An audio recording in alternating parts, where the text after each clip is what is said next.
Hello les filles, on se retrouve pour une nouvelle vidéo. Donc aujourd'hui on se retrouve très longtemps après ma dernière vidéo. J'en suis désolée mais je sais même pas si je vous en ai parlé. Comme j'ai déménagé, j'avais plus internet et j'ai mis quand même pas mal de temps avant de remettre internet. Maintenant j'ai internet donc tout va bien. Maintenant je vais pouvoir vous poster des vidéos régulièrement. Donc j'espère pouvoir me rattraper du coup du temps que j'ai perdu. Donc je m'excuse aussi parce que du coup les vidéos sur ma grossesse n'ont pas pu être terminées. Je suis pas sûre, je crois que j'ai celle du 7e mois qui est déjà montée dans mon téléphone, mais je sais plus si je l'ai pas supprimée en allant à la maternité pour accoucher pour pouvoir faire plein de photos, etc. Euh, donc voilà, donc si je l'ai pas supprimée, de toute façon je vous la poste. Même si c'est après celle-là, c'est pas grave. Sinon, je l'ai pas, donc je suis désolée. Je peux aussi vous faire les vidéos de mon 7e, 8e et 9e mois. Là, maintenant, une fois que j'ai accouché, je vois plus trop l'intérêt, mais bon, après, si ça vous tente de savoir ce qui m'était arrivé, surtout qu'il m'est arrivé plein de trucs à partir du 7e mois et demi, j'ai commencé à faire plein d'allers-retours à la maternité. Enfin bref. Donc si ça vous tente, au pire, dites-moi-le en commentaire, je vous les ferai quand même, parce que de toute façon, je vous le dois, donc voilà. Donc on va commencer tout de suite. Donc ce que je vais faire, c'est que je vais vous raconter mon accouchement. Vous avez peut-être trouvé ça insensé de ne pas avoir fini sur la grossesse et partir sur l'accouchement directement. Mais je me dis que sinon je vais plus pouvoir vous donner assez de détails et que du coup voilà, malgré qu'un accouchement on n'oublie pas, mais il y a des détails qu'on oublie forcément, c'est obligé. Je crois que ma fille va pleurer.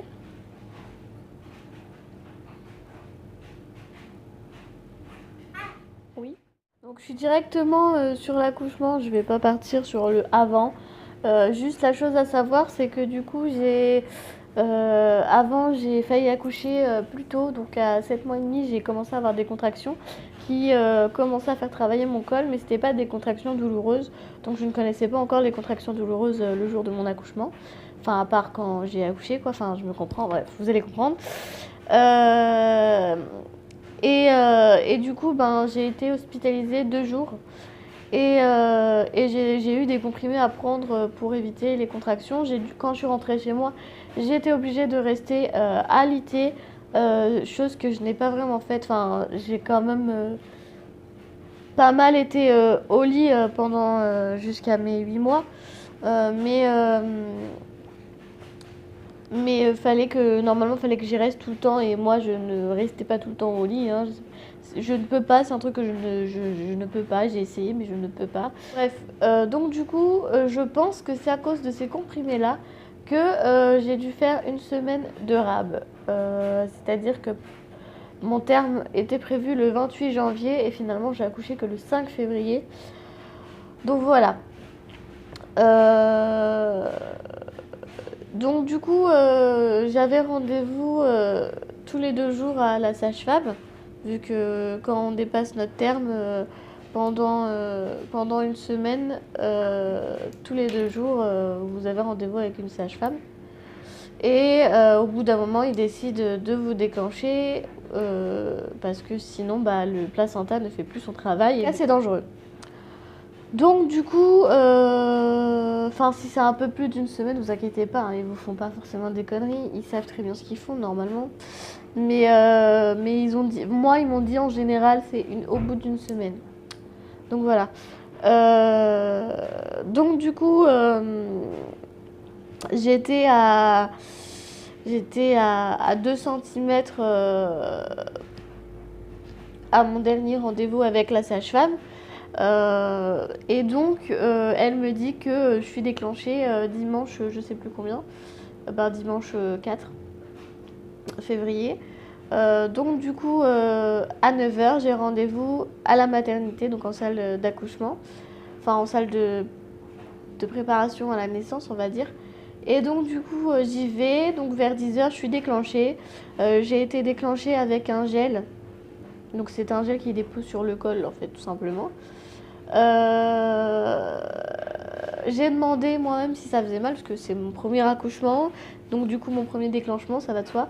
Donc du coup ben, j'ai demandé si ça faisait mal et elle m'a répondu que c'était plus une sensation désagréable dans le sens où ça fait comme une sensation de chaud-froid en même temps, enfin chaud-glacé en même temps. Donc c'est assez bizarre, mais ça passe assez vite. Mais directement, vous commencez à avoir des contractions, enfin je veux dire, peut-être au bout de 2 minutes, vous commencez à avoir des contractions. Enfin moi, pour ma part, c'est ce qui m'est arrivé. C'était pas des contractions douloureuses, enfin si c'était des contractions douloureuses, mais pas les grosses contractions. Mon bébé, laisse-le vivre. T'as la joie de vivre, ma fille, hein? C'est mon cœur. Regardez-moi ça. Attends, on va coincer sous mon lit-bas, hein.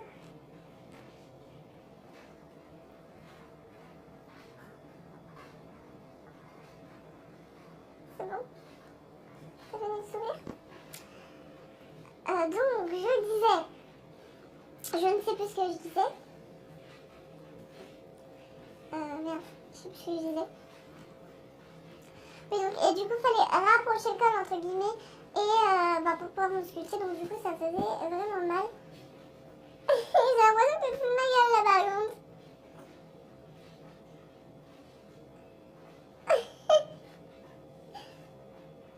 Ma fille d'amour. Oh non! Va falloir aller la laver. Oh non! Oh non! Oh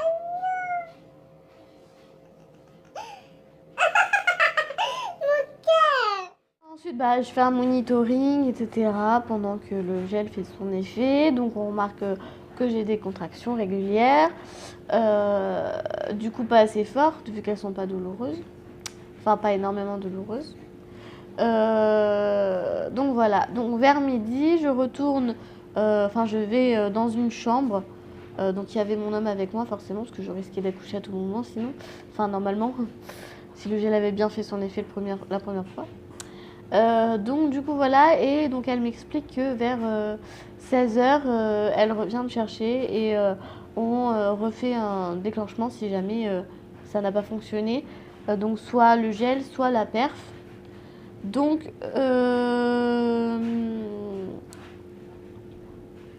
on a attendu, donc j'ai un peu marché dans les couloirs, un petit peu dehors et tout pour essayer de faire avancer le travail. Ça n'a pas fonctionné. Donc du coup, vers 16h, elle revient me chercher.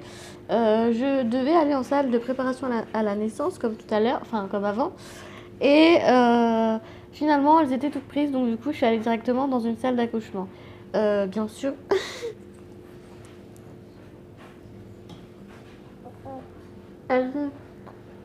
Du coup, j'étais en salle d'accouchement, mais j'allais pas accoucher.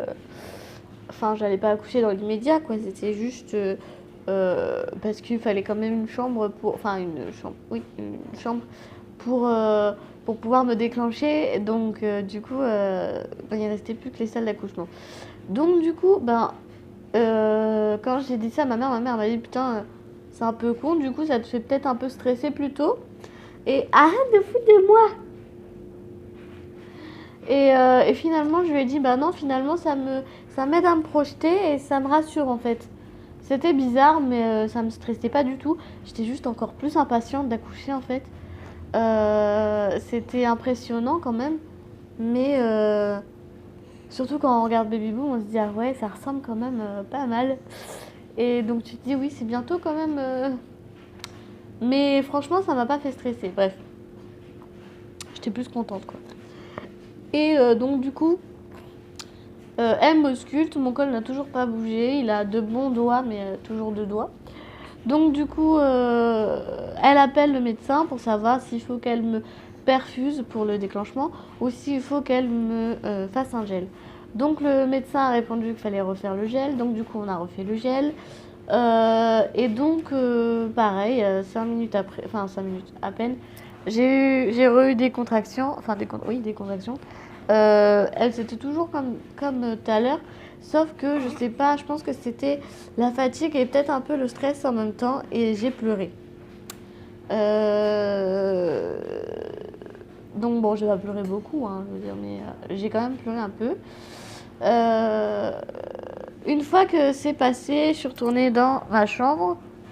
J'ai eu mon plateau repas et tout, donc on fait notre petite vie, on regarde la télé, tout ça. De toute façon, à part regarder la télé, jouer aux jeux sur le téléphone, il n'y avait que ça qu'on pouvait faire. Donc du coup, c'est ce qu'on a fait. Et à un moment donné, j'ai une envie de faire pipi. Donc j'y vais. Je pense faire pipi, mais tout à coup, je sens comme un gros claquement dans mon vagin, enfin un peu plus haut. Et donc, au début, je me dis, est-ce que c'est que ma pipi, elle est partie d'un coup, ou est-ce que ben, y a autre chose? Et, euh, et donc, du coup, voilà. Donc, je me relève une fois que j'ai fini, je m'essuie, donc du coup, normalement, ça ne devrait plus couler. Et une fois que je me suis essuyée, ben, en fait, ça me coule encore le long des jambes. Et je vois que c'est pas du tout la couleur d'une pipi. Je regarde dans les toilettes et là je vois que c'est vraiment transparent, que c'est juste un petit peu trouble avec de la saleté en fait dedans. Quand je dis de la saleté, je me comprends, hein, c'est des petits, comme des petits morceaux de trucs, je ne sais quoi. Donc du coup je me dis ok, j'ai soit fissuré la poche des os, soit percé la poche des os. Je pensais l'avoir carrément rompu parce que vu le gros flac que ça m'a fait, je pensais que c'était carrément rompu, mais finalement c'était juste fissuré. Je vais vous expliquer. Donc du coup je sonne, enfin je demande à Brian de sonner, oui parce que j'ai le truc pour sonner juste à côté de moi, mais je sais pas pourquoi j'ai pas eu le réflexe de le faire, bon, bref.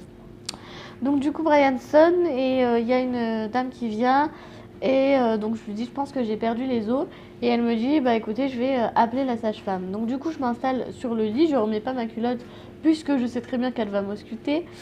Donc la sage-femme arrive, elle m'ausculte et elle dit ah oui en effet je sens un peu des cheveux. Par contre je crois qu'il y a encore un petit truc dessus, un petit voile dessus des poches. Donc du coup euh, je lui demande si elle pense que c'est la poche des os ou pas. Et elle m'a expliqué qu'en fait, parfois, la poche des os, il y a deux membranes. Et entre deux membranes, il y a du liquide amniotique. Et donc, j'aurais percé la première membrane. Et attends mon cœur, je vais te laver ta dessus.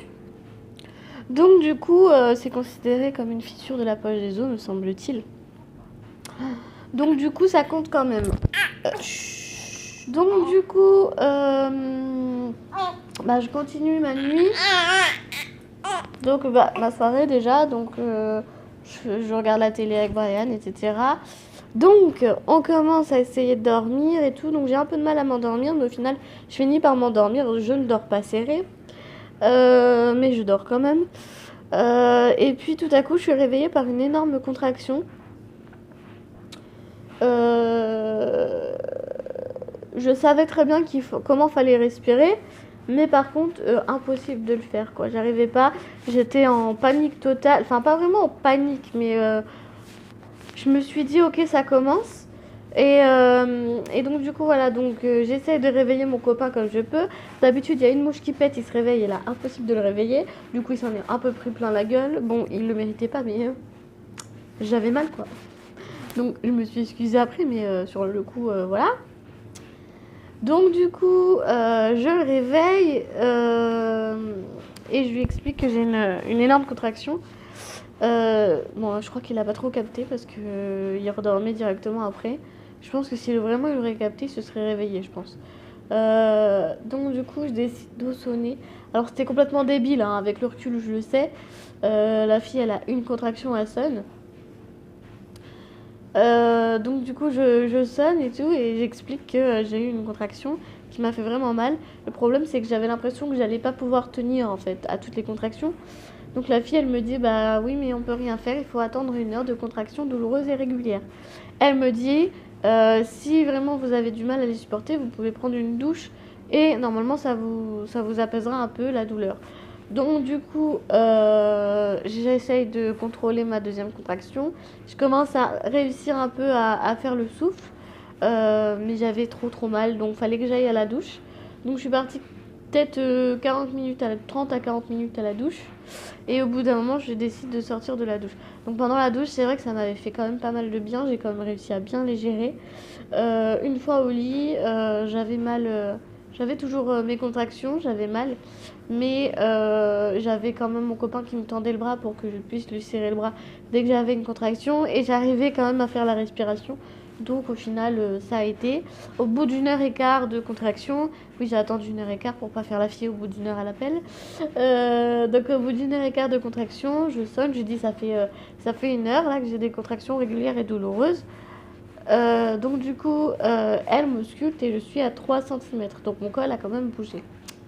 Elle me dit qu'on fait un monitoring pour pas qu'on puisse dire qu'elle m'a emmenée en salle d'accouchement pour rien. Donc du coup, je fais un monitoring et donc là, c'est le moment d'aller en salle d'accouchement. Je vais en salle d'accouchement. Pendant le chemin, j'oublie pas de demander à combien de centimètres il faut être pour avoir la péridurale parce que je souffrais le martyre. Donc du coup, elle me dit que c'est au bout de 3 cm, puis elle se met à rigoler parce qu'au final, j'étais à 3 cm, donc je pouvais l'avoir.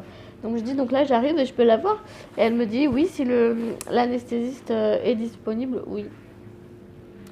Et donc du coup, j'arrive en salle d'accouchement. J'ai eu beaucoup de chance car j'étais la seule à accoucher ce soir-là. Enfin, à partir en salle d'accouchement ce soir-là. Donc il devait être vers 4 h du matin, me semble-t-il. Donc le temps du 30 minutes de monito et le temps du trajet, la fille elle m'a re-auscultée et j'étais à 4 cm. La logique veut que du coup à 9 h je sois à 9 cm, donc à dilatation complète.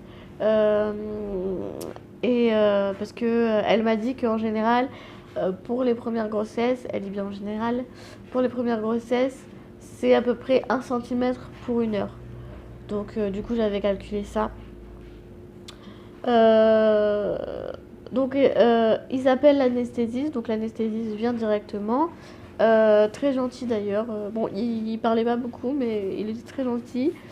J'avais 2 sages-femmes avec moi pour m'aider à avoir le dos rond et pour aider l'anesthésiste à se préparer, à me piquer, etc. Donc, faut savoir que j'étais très pressée de l'avoir, la péridurale. Oh ouais, tiens, ces 2 doigts, c'est trop mignon. J'étais très pressée de l'avoir, la péridurale, parce que j'avais mal. Mais en même temps, je stressais énormément. C'était la chose qui me faisait le plus peur depuis le début de ma grossesse. Et au final, franchement, c'est rien en fait. C'est impressionnant, certes, mais ça fait pas mal. Il y a une petite sensation de froid dans le corps, enfin dans le dos, mais sinon ça va carrément. Une fois qu'il m'a fait ça, il m'explique que j'ai la petite pompe là à appuyer pour au cas où la douleur revient. Et il m'explique qu'au bout de 15 à 20 minutes, la douleur est complètement partie.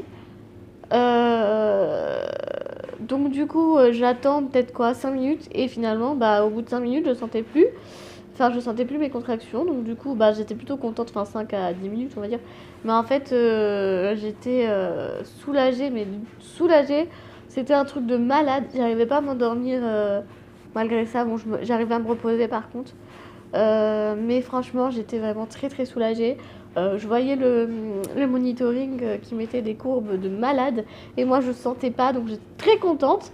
Ça me dérangeait plus du tout de regarder le monitoring, je veux dire. Et donc du coup voilà. Par contre, j'avais l'impression d'être complètement droguée. Je disais n'importe quoi, même Brian me l'a dit. C'était assez what the fuck, mais j'étais bien et c'était le principal en fait. Bon, je disais pas que n'importe quoi, je disais des choses sensées quand même, mais je partais dans tous les sens. Je rigolais pour rien, je disais des blagues toutes pourrites et je rigolais. Mais je me tapais des fous rires en plus dessus. Bref, voilà quoi. Mais j'étais bien, voilà, c'est le principal. Et donc du coup,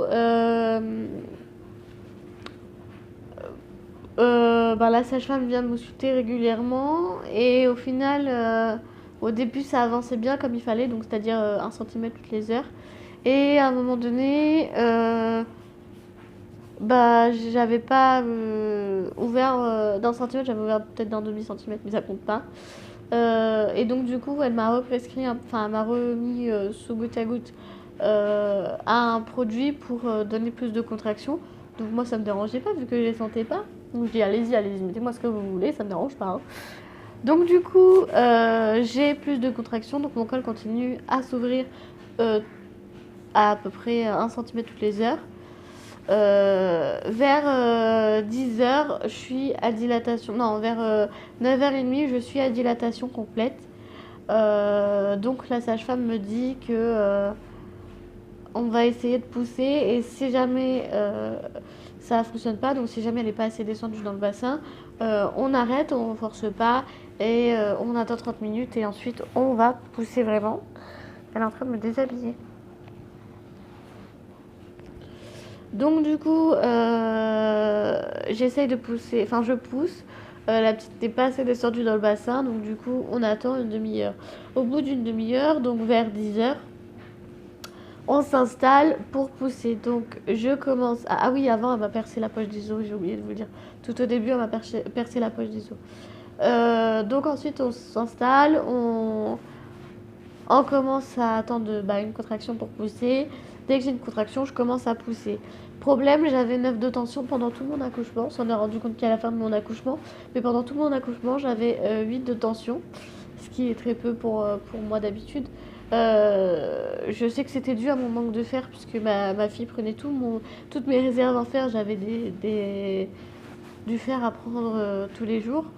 Et en plus, là, le matin, du coup, je les avais pris que le matin d'avant, mais pas le matin là, vu que je les avais pas pris avec moi comme une idiote. Et j'avais oublié d'en demander, donc du coup, j'avais pas pris mon fer. Donc du coup, c'est un peu de ma faute aussi. Donc du coup, je pousse, et avec 8 de tension, du coup, on est très vite épuisé. Au bout de 30 minutes, on se rend compte que la petite est coincée dans le vagin. Donc du coup, le médecin vient. Et donc moi, j'ai eu de l'aide, j'ai eu les cuillères. Donc il m'a expliqué ce que c'était. C'est deux trucs comme des cuillères entre guillemets qui viennent contre bébé et enfin tout autour de bébé et ils tirent en même temps que je pousse. Donc du coup c'est ce qu'ils font. Ça m'a pas fait mal, mais par contre j'ai senti quand même parce que je commençais enfin la péridurale commençait à plus trop faire effet. Je dis bien commencer parce que j'avais pas mal, mais je sentais vraiment énormément. Et donc du coup, ça m'a quand même aidé à mieux pousser, je crois. Enfin, je crois que je poussais bien, parce qu'elles m'ont dit que je poussais bien, que c'était pas moi, mais pour moi, ça m'a aidé à mieux pousser quand même. Donc du coup, j'ai poussé, et en 2 poussées, la petite est sortie. Je vais essayer de pas pleurer parce que j'ai déjà essayé de tourner cette vidéo et j'ai chialé à ce moment-là. Donc du coup voilà. Et là c'est juste magique. Je souhaite ça vraiment à tout le monde. Quand elle est sortie, son premier cri, c'était juste magique. Ils me l'ont posé sur moi. Elle avait tout petit peu de mal à pleurer, mais ça a été. Du coup ils ont pu me la laisser le temps de commencer à me recoudre, etc. Et ensuite. Ils l'ont emmenée pour la nettoyer un peu et pour lui mettre le bonnet et l'aspirer un peu puisque elle a dit que par précaution c'était mieux. Donc du coup ils sont allés le faire et tout. Donc Brian a été avec eux. Pendant ce temps-là, j'ai continué à me faire recoudre. Ensuite, ils me l'ont ramené. Donc elle pesait 3,360 kg à la naissance et 45 cm, me semble-t-il. Donc du coup, voilà, elle continue à me recoudre, je commence à sentir que ça pique un peu, donc ils me remettent, ça ira plus sur le bouton. Du coup voilà, c'est tout pour mon accouchement, j'espère que ça vous aura plu. Si vous avez des questions, n'hésitez pas à me les poser en commentaire, si vous avez des idées de vidéos aussi. Si vous voulez les vidéos où je raconte mes derniers mois de grossesse, même si j'ai déjà accouché, n'hésitez pas à me le dire en commentaire aussi. Et donc du coup voilà, c'est tout. J'espère que cette vidéo vous aura plu et je vous dis à la prochaine vidéo.